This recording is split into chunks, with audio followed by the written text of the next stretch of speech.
Hello everyone, CrystalFissure here and welcome to the Super Crash League Round 1 wrap-up, round-up, whatever you want to call it. I'm here with my 48-page book from Year 5 English class, and as you can see there's like lots of stuff in there, stories and stuff I wrote. Apparently I was a bit of an artist and writer. Actually I did quite love English, and while I'd love to read this article about debates and what else, school shouldn't ban packaged food. Instead, we're going to be going over groups A to E, not A and E, not the network. And we're going to be talking about who won, who's moving on to the next round, who isn't moving on to the next round. There's been some heartbreaking eliminations. So, first things first, Group A. So we have Muddy with 3 wins, 0 losses, 15 points. Clean sweep. Incredible job. Not the only person to do that, but he did that with passion, with power. I will say this. Well, actually, I'll say in a sec. We'll go to Desert Monkey JK here. 2 wins, 1 loss, 12 points. And then point out that those are the 2 that got through. Bobblebink, 1 win and 2 losses with 9 points. And King Europe won with 0 wins, 3 losses, and 6 points. That wraps up that group, but what I'm sort of leading to is, believe it or not, but King Europe won. A valiant effort, and really, if you're looking at it especially, 2 close losses. He almost beat Desert Monkey in Crash 4, and he almost beat Muddy, not almost beat him in terms of like points, but was literally within like 5 seconds in most races in Crash Team Racing Nitro Field. So I wanted to do a bit of a special shout out there because King Europe is by all means not the most esteemed speedrunner. He'll tell you that. He loves his edits, he loves his banter, but doesn't love to get good at Crash now. But I will say he's definitely not bad, and yeah, just in a tough group there. We have Group B here. This is the second group with a clean sweep victory, and that was from Marcus Terry Bedford with 3 wins, 0 losses, 15 points. We have Tooney in second place with 2 wins and 1 loss, 12 points, and those 2 go through.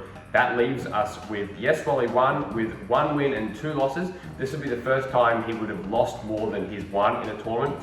Wally, not, by his own words, not the biggest Crash player. Definitely not bad, but really, yeah, got in a bit of a tough group at the very top of the table, a little bit like myself. So, yeah, Wally had 1 win and 2 losses.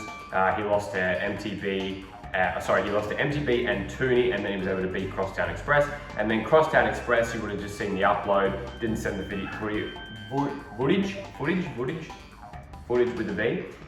Didn't send the footage in time, so I've replaced it with plenty of other miscellaneous clips. He lost all 3 of his races there. Then we have Group C, the most interesting group in terms of the dynamic, because we have Toto and Psychic both on 12 points. Right, so that's where it's interesting. They both had 2 wins and 1 loss. Toto had a shock loss to Smudgy, probably the shocker of the round. Not that Smudgy is bad, by absolutely no metric is he. However,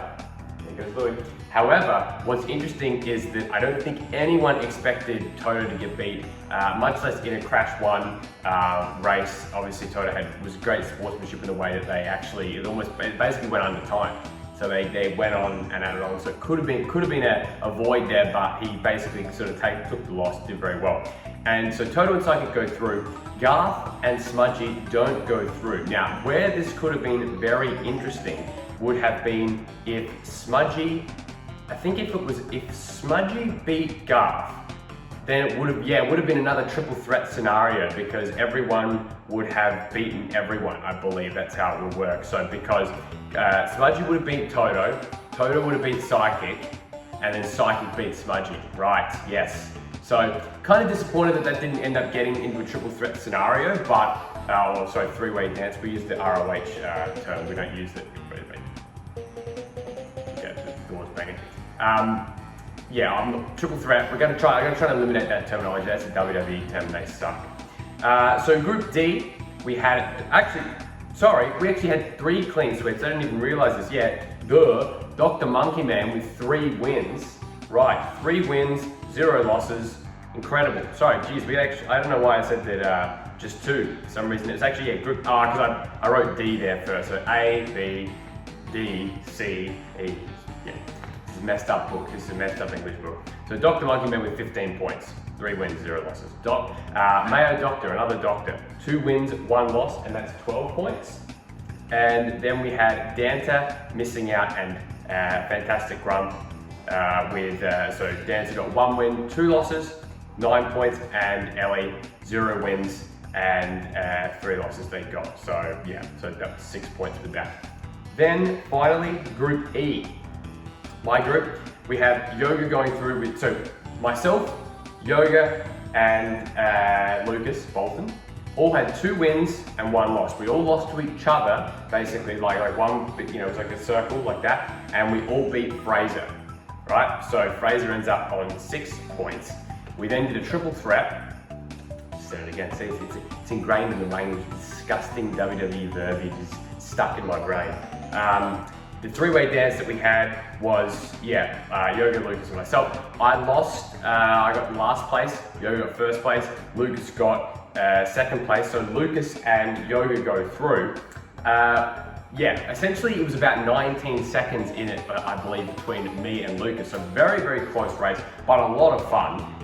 Really very much enjoyed that. And while it's heartbreaking to be out in the first round, it's probably better than I thought I'd do, because the skill pool, the pool of skill, you compare this to like an IAS tournament from years ago. I think the skill's better now. I think everyone's just generally better. At the top level, don't get me wrong, back in the old tournaments, very, very high top level, but now the floor is much higher, so it's very much like everyone baseline is pretty good.